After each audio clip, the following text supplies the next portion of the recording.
Luke 10, approaching. A day passed with nothing happening. Paul and I were still keeping the same distance as before, aggravated by the feeling of drowsiness until I almost fell. I glanced up at the clock. It's 7 o'clock in the morning. There was only an hour left before I could go back to hug my cat in the comfort of my room. Since going back in time, I did not get to sleep properly. Last night's shift caused me to dance around the emergency room. I didn't even have time to sit until the sun rose. Now I felt like my soul was about to leave my body. Hey, doctor! Toy's voice greeted me as I sat behind the nurse's desk. I looked up at the male nurse, who was a part of last night's shift. I can't do this anymore, brother. I'm so tired. I yawned loudly, causing the young nurse sitting next to me to burst out laughing. Have you met that person yet?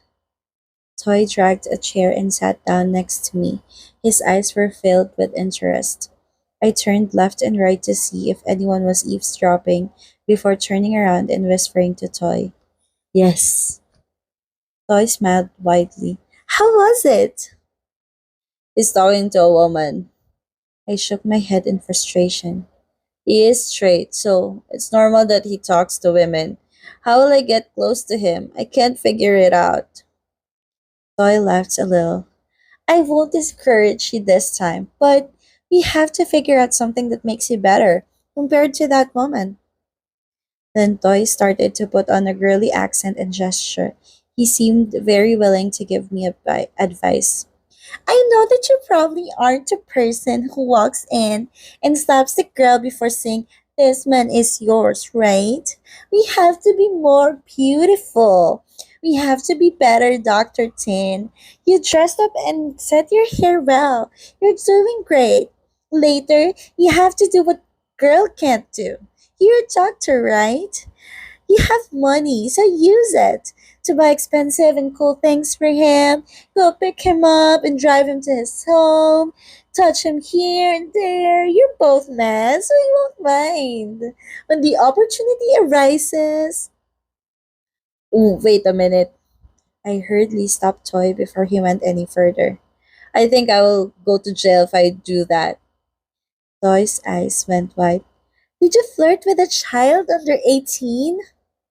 No, that is sexually threatening, bro.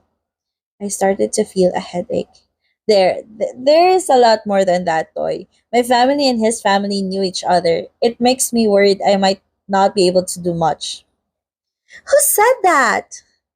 Toy said so loudly that the other nurses turned to look. That's how it's even more helpful for you, using your family relationship and going to his home. What Toy said made me freeze. That's right. Why didn't I think about Aunt Pang and Uncle Oat before? I believed I could get a lot closer to Tol. But his parents will know that my intentions are not pure. That depends on your attitude at the time, whether your intentions to their son are pure or not. The door to the emergency room was opened, and an elderly man was pushed in with a yellow triage sign on the foot of the bed. I jolted up. I'll go look at the case first. Talk to you later, brother. Yes, doctor. You can always ask me anything. Toy raised his hand to give me an okay sign. Toy was usually a male nurse who looked calm and focused on his work, but after getting to know each other, he was a very nice person. If I actually got Tall to be my boyfriend, I'll have to take Toy to dinner once, if Tall wouldn't mind. Since this was a series of night shifts, that meant I had to stay on late nights like this for a few more days. The morning until 4 o'clock became my bedtime. I woke up to the evening sunlight shining through my bedside window. I sat up, feeling refreshed because of a good night's sleep, blinked and stared at the Rilakuma pattern on the blanket. Even though I got a full sleep, my chest was still as heavy as every day.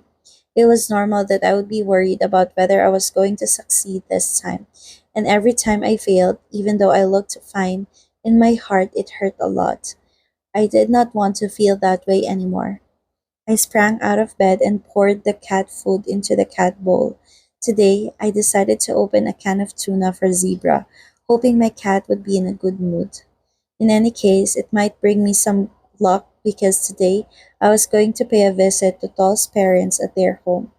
Don't worry about me becoming a home invader because I had already made an appointment by calling my mother this morning so that she could call Aunt Pang to ask for her place and tell her I would visit in the evening. Aunt Pang said that she was very pleased to meet me, the son of her best friend. She gave me her contact number in case I get lost. Don't forget to buy them presents, son. This was what my mother had told me before I hung up, forcing me to hurry and leave my condominium sooner. I took a shower, put on my best look, and styled the hair that I went the extra mile to make it look good. I still had not told my mom about cutting my hair short. If mother knew, she would cry tears of joy. I arrived at Tall's house at exactly 6 p.m., not thinking for a moment that I might meet him here because Tall usually stayed at his dormitory near the university unless he came home for some reason and meet me, which was something I hoped for. Paul's house was located in a housing estate with strict security. My face probably looked more like a thief than a homeowner because it took several minutes for the security guard to understand which house I wanted to go to. When I arrived at Tall's house, I could only stand there with a bag of presents that at looked at his house in amazement. That's right. To be a net idol, apart from being handsome, you must also be rich. Even though the size of my house might be similar to Tall's house, when comparing the prices of houses in the provinces and houses in Bangkok, all I could do was swallow. I called Aunt Pang to say that I was waiting in front of the house. As I was waiting for Aunt Pang to pick up the phone, I heard a slow car engine stopped behind my white Japanese car. I turned to look I turned to see a black sports car with the owner stepping out of it. What I saw looked as if it came straight out of a Korean movie where the hero got out of the car in slow motion. He used a motorcycle at the university, but went home in a sports car. So cool. Toy told me to win his heart with money, but how was I going to buy rich people with money? He looked at me with a slightly shocked expression before raising his hands to greet me. I smiled back, feeling so happy to see Tall again, even though he did not seem happy. He walked over to the remote and opened the house gate. It was at the same time that Aunt Pang answered my call. Are you at the front door now, Nong Tin? I'll open the door for you. Oh, it's okay, Aunt Pang. I met Tall in front of the house. Please allow me to come in. Paul glanced at me blankly. Without saying a word, he led me straight to the front glass door. Paul had become like this again. It reminded me of a time when Tall trusted me and I could talk to him. I remembered when Tall and I went to see a movie together, and Tall kept talking about that movie. After thinking about it, I was a little disappointed. It wasn't easy to get to that stage. 19! Aunt Pang's voice could be heard before I could see her. As soon as I realized it, I stood in front of the woman I often met when I had to inform Doll's family of the bad news about Doll. Aunt Pang looked up at me and smiled widely. I raised my hand and bowed respectfully to Doll's mother. Hello, Auntie. Hi. She raised her hand and patted my shoulder. Look, you grew up to be a handsome young doctor. How tall are you? I was asked about my height right away. 183. Her eyes went wide when she heard it. You can be a model with that height. Then she laughed in a good mood. This was the first time I had met Aunt Pang in a state of bliss and happiness. Tall looks more like a model than me. I dropped one compliment intending for Tall to hear, but he had already disappeared to the kitchen area. Aunt Pang, here is a present. I handed over a paper bag that contained a shawl for her and the buckle for Uncle Oat, and my heart for Tall. Whoa. Thank you very much, Tin. Pang accepted the bag with a smile. I ordered our maids to prepare a lot of dinner for you. Let's eat together before going back. Then she led me to the kitchen area, which was connected to the dining table that seats six. The table was filled with Isan food such as grilled chicken, papaya salad, laab, and namtok, which gave off such a tempting aroma. They were all teasing my isaan taste buds, which made me think Aunt Pang was probably an instant person like my mother. Uncle Oat and Tol were already sitting at the table. I raised my hand to greet Uncle Oat with a smile on my face. Hello. Come, doctor. Uncle Oat got up and pulled out a chair for me, for which I could only bow to thank him. The position I was sitting in was on the opposite of Tol. I smiled at Tol, who was reaching for a fork to get the grilled chicken. Please pay some attention to me. Teen has been here for a long time, but I came to know about it just now, Can. She would have told me from the beginning. Aunt Pang moved a glass of water towards me. Mom probably thinks that I will only be here for 3 years and will be back soon. No, if I had known sooner, I would have invited you to travel with us, so you'll get to know Tall as well. Aunt Pang turned to Tall. You already knew him, right? Yes, Tall replied and continued eating the chicken on his plate. You coming here makes me think of that trip to the sea at that time, said Uncle Oat. Should we go on a trip together again when we're free? Nice suggestion. She nodded in agreement. If there is a chance, our families should go on a trip together again, Tin. I secretly glanced at the person who spoke the least on the table. That sounds nice. If I can take a leave from work, I'll let you know. Anyway, is Tin married or not? Pang's Auntie Pang started to get into my personal matters. Such a tall and handsome man like this, you're probably not single anymore. Plenty of people this tall and handsome are still single, Aunt Pang. I laughed. It's not easy for a doctor to find a girlfriend. I can't really make myself look handsome. Tin is playful like Dr. Toll, Pang said to Uncle Oat, to which he nodded in agreement. The conversation at the dinner table was fun. I was already the godfather of creating an atmosphere. I almost choked Uncle Oat because of the story about when I visit a hospital in the southern region and accidentally spoke Isan language to a patient. Tall, who did not seem very interested in me at first, stopped to listen and smiled at some of the words I said.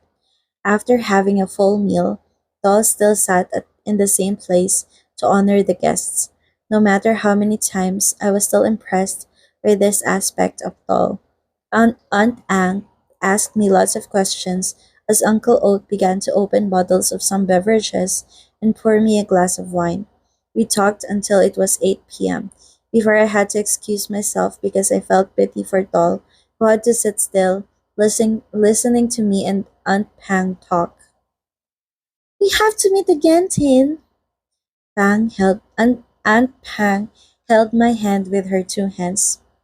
Whenever. Unfortunately, I have to hurry back to work today. Let's meet up again next time. I waved my hand in salutation. Tall stood up as soon as he saw me bowing.